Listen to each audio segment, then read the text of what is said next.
सबसे फेमस जो ट्रांजिट है वो है साढ़े साती। साढ़े साती is nothing but transit, transit of Saturn, right. तो जब आपके चंद्र से शनि का गोचर आगे पीछे रहता है उस समय को साढ़े साती कहते हैं। फॉर एग्जाम्पल, पता नहीं साढ़े साती क्यों उठा लिया मैं,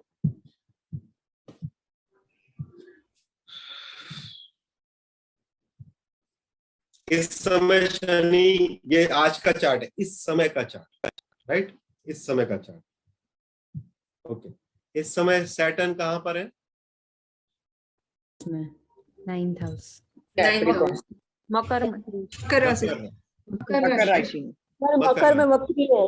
मकर में वक्री है, राइट। कल होने वाले वो ये कब वक्री होंगे, कब ठीक होंगे, ये सब कुछ पंचांग में मिलता है और ऑनलाइन भी मिलता है। आज जब आप इस समय पर ये चार्ट बना रहे हो तो इस क्षण पर 19:57 पर जो बच्चा पैदा हो रहा है उसके लिए ये जन्म लग्न है, बट आपके लिए ट्रांजिट है। You see what I'm saying? जो बच्चा पैदा होगा उसका चार्ट क्या बनेगा? आप यही तो डालोगे, date of birth, birth time, birth place, this chart will emerge, but for you it is transit because you have already taken birth. So if you see Saturn is into Makar राशि, तो साढ़े साती उस phenomenon को कहते हैं जब चंद्र से एक घर पीछे शनि, चंद्र पर एक घर और चंद्र से आगे एक घर शनि होते हैं।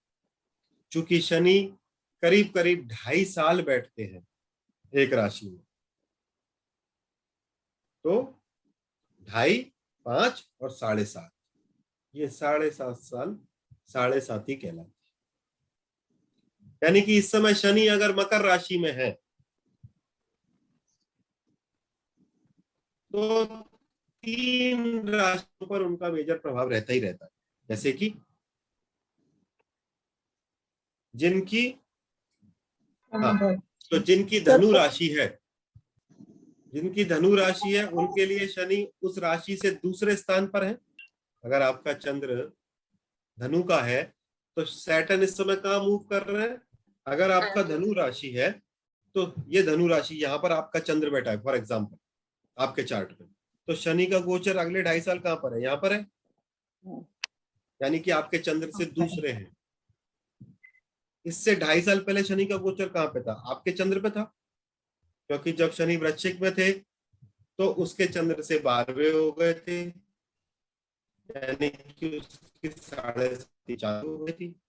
जब शनि धनु में आए तो उसकी साढ़े साती का दूसरा चरण चालू हो गया। जब शनि मकर में गए तो उसकी साढ़े साती का तीसरा चरण चालू हो गया। जबकि कुंभ राशि से शनि 12वें है, I am talking about Chandra, right. तो जिनका कुंभ का चंद्र है उससे शनि का गोचर कहां पर है? 12वें स्थान पर है, यानी कि उसका साढ़े साती अभी चालू हुई है। और जिसकी मकर राशि है उसके लिए शनि कहां पर है? उसके चंद्र पर ही है, यानी कि पिछले 2.5 साल पहले उससे चंद्र से 12वें थे, आज चंद्र पर आए। यानी कि इस समय सैटर्न का इंपैक्ट धनु राशि पर है जिनका साढ़े साती का आखिरी चरण चल रहा है, मकर राशि पर है जिनका साढ़े साती का दूसरा चरण चल रहा है, और कुंभ राशि पे है जिनका साढ़े साती का पहला चरण चालू हुआ है। Is it clear? राइट। तो हो क्या रहा है इस समय?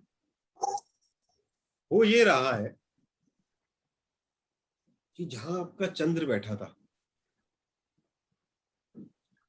आपके जन्म लग्न में, यानी कि जिस जगह पर सबसे ज्यादा आपका इमोशन था, उसके पीछे शनि आके खड़ा हो गया, उससे 12वें स्थान। और जब सैटर्न आपको चेस कर रहा है, यानी कि सैटर्न आपके चंद्र से 12वें स्थान पर जब आ गया तो आपको लॉस की फीलिंग आने लगी। 12th house, loss. किसका लॉस?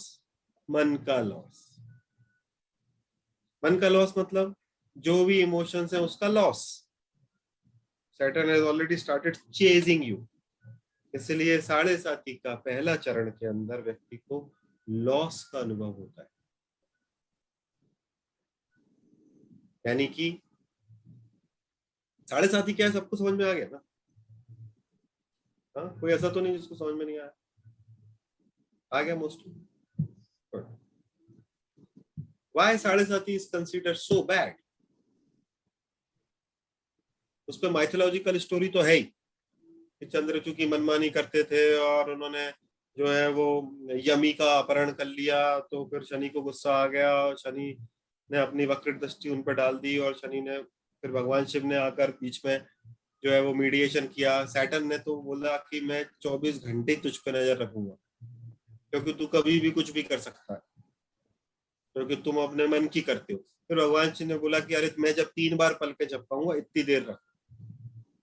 तो जब भगवान शिव ने 3 पलके जो झपकाई वो एक पलक 2.5 साल में झपकाई, तो इसलिए वो 7.5 साल लग गए। इसलिए हमेशा जॉडियक में 3 साइन पर शनि का 7.5 चलती ही रहती है। यानी कि चंद्र के 1/4 पोर्शन को शनि हमेशा अपने कब्जे में रखते हैं। कब्जे में रखते हैं मतलब Shani is creating a check on the mind, that mind is not doing anything which is not relevant to the society. और जब आप अपने मन की नहीं कर पाते तभी आप सबसे ज्यादा दुखी होते। कि आपका मन कर रहा है कि मैं बोट में यात्रा करूं और आपको यहाँ पर किचन में धुएं में रोटी बनानी पड़ रही, मिसमैच है, राइट? तो जो इमोशंस हैं, जैसे ही उससे 12वें में शनि गया तो आप जो भी कर रहे होते हो उस पर शनि का इम्पैक्ट आना चालू हो गया। जैसे कि मैं खड़ा हुआ हूं, मेरे पीछे कोई भयावह आकृति आकर खड़ी हो जाए तो आपको आभास होने लगता है ना। ऐसे ही सैटर्न जैसा ग्रह जो कि इतना बड़ा है, इतना बल्कि है, इतना भारी है, इतना स्लो है, वो आपके चंद्र के पीछे आके खड़ा हो तो आपके मन में शनि का वो पॉइजन आना चालू हो गया। ये पॉइजन है जो कि आपकी आत्म शुद्धि का टाइम, कि अब आप अभी तक जितनी मनमानी कर रहे थे वो अब आप नहीं कर पाओगे। क्यों नहीं कर पाओगे? क्योंकि आपका ऑडिट चालू हो गया। तो जैसे ही आपका शनि का ऑडिट चालू हुआ है तो आपको एक एक चीज का हिसाब देना पड़ेगा। Saturn will come in your life to audit your karma. That's why he is called कर्म फलदाता। तो एक एक फाइल आपके जीवन की क्लियर होगी। रिजेक्ट सिलेक्ट, रिजेक्ट सिलेक्ट, ये बाहर ये अंदर, ये बाहर ये अंदर, राइट? जैसे ही शनि का 7.5 लगेगी आप जो भी कर रहे हो उससे आपका फोकस चला जाएगा। तो चंद्र से 12वां शनि आया, आप सेल्स में थे, आपने बोला मेरे को अब ये नहीं करना है, क्योंकि जो भी आप कर रहे थे उस पर शनि का प्रभाव आ गया। अब आपको उस पर रस नहीं आ रहा है, उसमें कष्ट हो रहा है, आपको लॉस का फीलिंग आने लगी। लॉस का फीलिंग आने लगी मतलब आपके घर में लॉस हो गया, आपको रिलेशनशिप में लॉस हो गया, आपको दोस्तों का लॉस हो गया, आपका फोकस सेट नहीं हो रहा है, आपका दिमाग स्थिर नहीं है, आप जो करना चाह रहे हो वो नहीं कर पा रहे हो, 12वें स्थान की एक्टिविटीज होना चालू हो। तो आप बंधन से मुक्त होना चाहते हो, आप बोलते हो मुझको ये संबंध नहीं चाहिए, मेरे को इस घर में नहीं रहना, मेरे को बाहर जाना है, मैं ये नहीं करूंगा, मैं जो करता था वो नहीं करूंगा, मैं कुछ और करूंगा। This is a time of loss. इसलिए शनि के 7.5 के पहले चरण में लोगों के घर बदलते हैं, लोगों के रिश्ते टूटते हैं, लोगों के परिवार में किसी की हानि होती है, मतलब कोई मृत्यु होती है, लोगों का मन अपने काम से हट जाता है, क्योंकि वो काम पे फोकस नहीं कर पाते इसलिए उनके काम में तकलीफें आने लगती हैं। और चूंकि somebody is judging you at this time, somebody is judging, right? Saturn is judging you at this time. When somebody is judging, what happens to you? आपका कॉन्फिडेंस शैटर्ड होने लगता है, राइट? कोई लगातार आपके ऊपर नजर बनाए रखा है तो क्या होगा? आप कॉन्शियस हो जाओगे, you are not free, you've been watched by Saturn, तो आपका कॉन्फिडेंस लूज होने लगेगा, आपका काम गलत होने लगेंगे। दूसरा, शनि का प्रभाव, शनि की दृष्टि आपके ऊपर पड़ रही है, मतलब शनि आपके ऊपर खड़े हैं, तो आपके कर्म में जितनी भी चीजें आपने गलत की हैं वो सब फाइलें खुलेगी। जैसे इनकम टैक्स का ऑडिट होता है, सेल टैक्स का ऑडिट होता है, जीएसटी का ऑडिट होता है, तो क्या होता है उस समय? या फिर जब आपका एग्जामिनेशन होता था, अपन जब पढ़ते थे, तो क्या होता था? हमको उस एग्जाम में लिखकर ये सिद्ध करना पड़ता था कि हमको आता है और हमें ये मार्क्स दिए जाए। ऐसे ही जब आपका कोई डिपार्टमेंटल ऑडिट होता है तो आपको क्या करना पड़ता है उस समय? आपको दिखाना पड़ता है, भाई ये मैंने बिल बनाया था, ये मैंने पेमेंट किया है, ये मेरा हिसाब है, यहाँ पर मैंने जीएसटी भरा, यहाँ पर मैंने इनकम टैक्स भरा। You have to prove yourself that you are right, isn't it? It happens that way only ना। आप कोई भी व्यक्ति हो, आप चाहे इस देश के सबसे अमीर आदमी हो, बट अगर आपका ऑडिट है तो आपको बताना पड़ेगा। आप बरी हो सकते हो 100%, right? If you are right, then the auditor will check the file, he'll say okay, go, you are done. But if you are wrong, what he will do? He will penalize you, right? आप पे penalty लगेगी, आपको tax भरना पड़ेगा। यानी कि समझ में आ रही ना बात, राइट? यानी कि आपने अपने जीवन के अंदर, इस जीवन के अंदर जितने अच्छे या जितने बुरे कर्म किए हैं, उन सब का हिसाब किताब शनि की 7.5 लगते ही चालू होने लगता है। तो ऐसा नहीं है कि 7.5 में लोगों को केवल दुख देखने को मिलता है। जो सैटर्न को पसंद क्या है? एक जज को क्या पसंद है? सत्य बोलो, गीता पे हाथ रख के, चुपचाप खड़े रहो, चाहे मोदी जी भी हो, फालतू नहीं, ईगो मत दिखाओ, हम्बल रहो, राइट? और जो आपको करने को कहा गया है वो करो।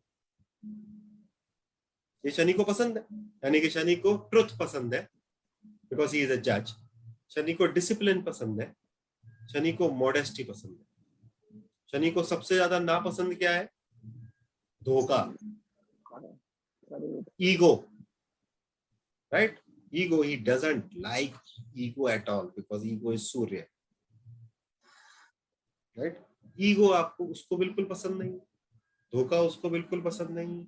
और आपकी अगर 4:30 बजे कोर्ट में पेशी है और आप 6 बजे पहुंचोगे तो जज आपकी क्या हालत करेगा? आपके खिलाफ वारंट निकाल देगा। तो उसको इनडिसिप्लिन बिल्कुल पसंद है। हाँ, जैसे ही आपका ऑडिट चालू होता है तो आपको कई चीजों का रिवार्ड मिलता है, राइट? बिकॉज आपका पेपर हो रहा है ना, तो आप पेपर होता है, अगर आप पास होते हो तो आपको डिग्री मिलती है, अगर आप फेल होते हो तो आप दोबारा उस क्लास में जाते हो। You have to repeat, isn't it? You have to repeat, but when you repeat a class, you repeat with disgrace, isn't it? तो आपकी क्लास में तो फेल हो गए, अब आप अपने जूनियर बैच में आ गए हो, तो जूनियर बैच वाले आपको पोक करते थे, अरे ये तो फेल हो गई, बड़ी तेज चलती थी, right? That means what? If you are doing the right karma throughout your life, तो सैटर्न का 7.5 में आपको रिवार्ड मिलेगा। लेकिन उस रिवार्ड के मिलने के लिए भी आपको प्रोसेस तो गुजरना पड़ेगा। That means you have to give the examination. But at the end of that examination, if you have done the right karma, Saturn has no choice. He will give you a reward or maybe a bail, or he will release you.